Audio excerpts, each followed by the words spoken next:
What up, though? This Prophet Mocmoud represent all the cast stars worldwide. One us. What happens is that the fans are so bloodthirsty. It's like Gladiator. Have you ever seen Gladiator? Are you not entertained?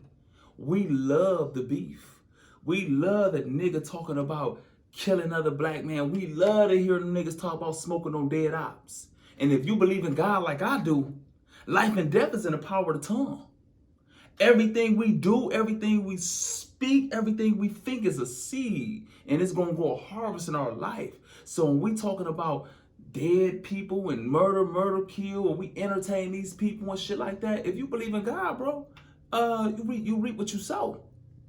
And so every video, every picture, you got your gun on there and shit like that, you inviting that.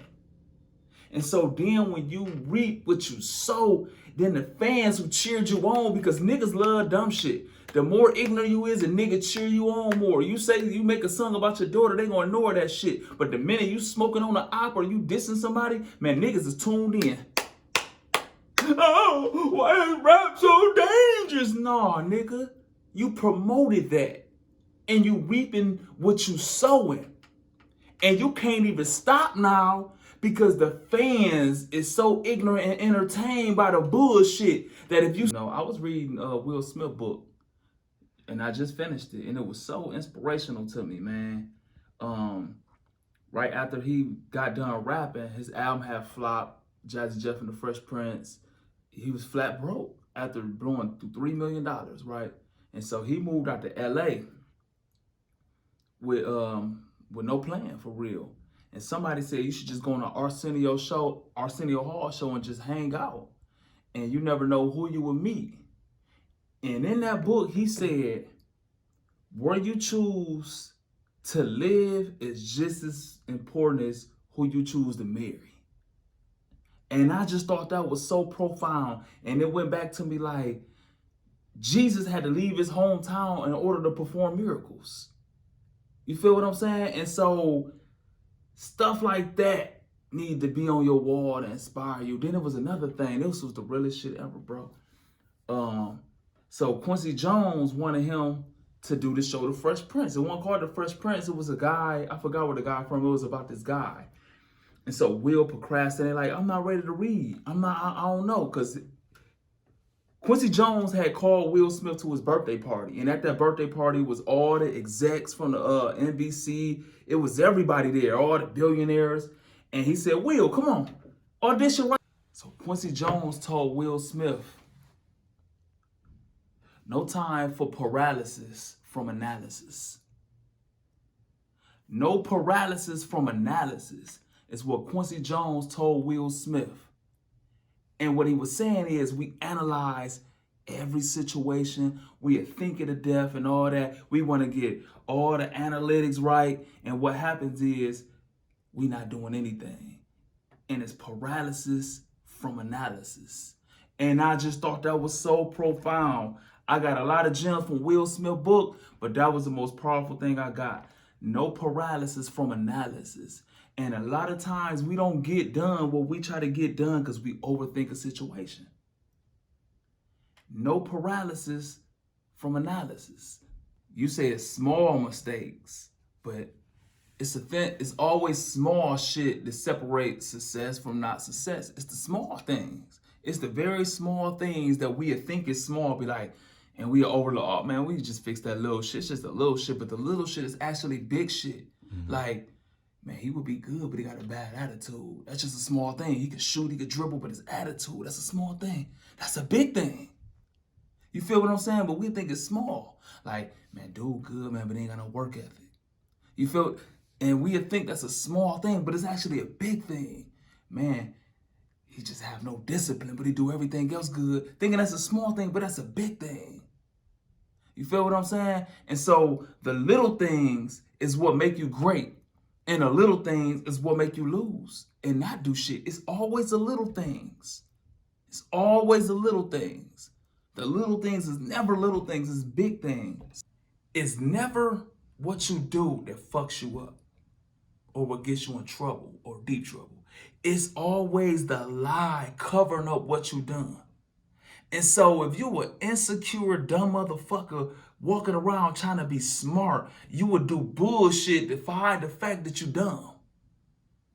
And so you would keep just lying and lying and lying and overcompensating. And now you exposed as a piece of shit when you could have just admitted to a motherfucker, man, look, I'm a dumb, lazy motherfucker. I need to change. I'm impressed by somebody who can admit their flaws. Because you get in trouble when you try to cover that shit up. For real. My mentor, Jeff T, right? Jeff T impressed me. Jeff T smoked crack. He smoked crack in front of all of us. Won't hide in this shit. Jeff T like that shit. I'm like, this shit ain't gonna last nothing but 5 minutes. This is some stupid ass shit. I ain't fucking wasting my money. Y'all some dumb motherfuckers. Y'all smoke this shit. Look at my lame ass. And smoke it. And that was just so real to me. He being himself. But what other people do is they have a flaw and they will just overcompensate for it and then try to be something they ain't. You feel what I'm saying? And what, like, I just hate that shit. And so I'm impressed with a person who lived their truths. You feel what I'm saying? If you a homosexual and you living your truth like, nigga, I'm gay, instead of a motherfucker who walking around like he ain't gay, and now you overcompensating for it to hide the fact that you gay. So now you all cocky and now you trying to just be like, damn, do they see I'm gay? But you hide the fact that you gay, so you overcompensating for it. You gay bashing, fag this, fag that. To hide the fact that you really gay. And so now you being a jerk, hoping nobody don't see your gayness. Instead of you just being like, nigga, I'm gay.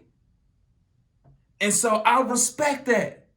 You feel what I'm saying? And so when you live your truth, that impresses me.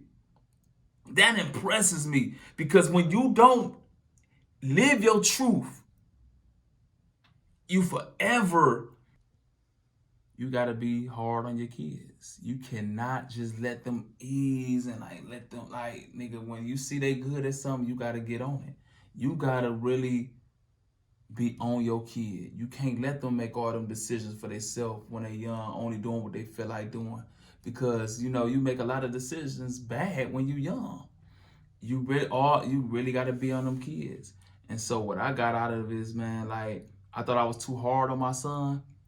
But when I watched that, they'll thank you later for it. They'll thank you later for it. They will thank you later. Because if you not own them kids and you let them drift and you let other people put their thoughts in your kids' mind, because ain't nobody going to love your kids like you. And so when you know, you want the best for your kid. And so, but you got to be on those kids, man. You got to be on those kids because idle time is the devil's playground, man. And so while that kid ain't at practice, they learning how to smoke or how to suck dick or play a video game all day. You feel what I'm saying? And so he had them little girls out there playing tennis and shit. And he was out there living that shit, and he had his other kids out there cheering and rooting the kids on like that. And so that inspired me, man. You know what? You know, I was having Cedrion shoot 30 shots before we go in the house. Now you're going to shoot 100. You got to be hard on your kids. You cannot just let them ease and like let them like, nigga, when you see they good at something, you got to get on it. You got to really be on your kid. You can't let them make all them decisions for themselves when they're young, only doing what they feel like doing. Because, you know, you make a lot of decisions bad when you're young. You really got to be on them kids. And so what I got out of it is, man, like, I thought I was too hard on my son. But when I watched that, they'll thank you later for it. They'll thank you later for it. They will thank you later. Because if you not own them kids and you let them drift and you let other people put their thoughts in your kids' mind, because ain't nobody gonna love your kids like you. And so when you want the best for your kid. And so, but you gotta be on those kids, man. You gotta be on those kids because idle time is the devil's playground, man. And so while that kid ain't at practice, they learning how to smoke or how to suck dick or play a video game all day. You feel what I'm saying? And so he had them little girls out there playing tennis and shit. And he was out there living that shit. And he had his other kids out there cheering and rooting the kids on like that. And so that inspired me, man. You know what? I was having Cedrion shoot 30 shots before we go in the house. Now you're gonna shoot 100.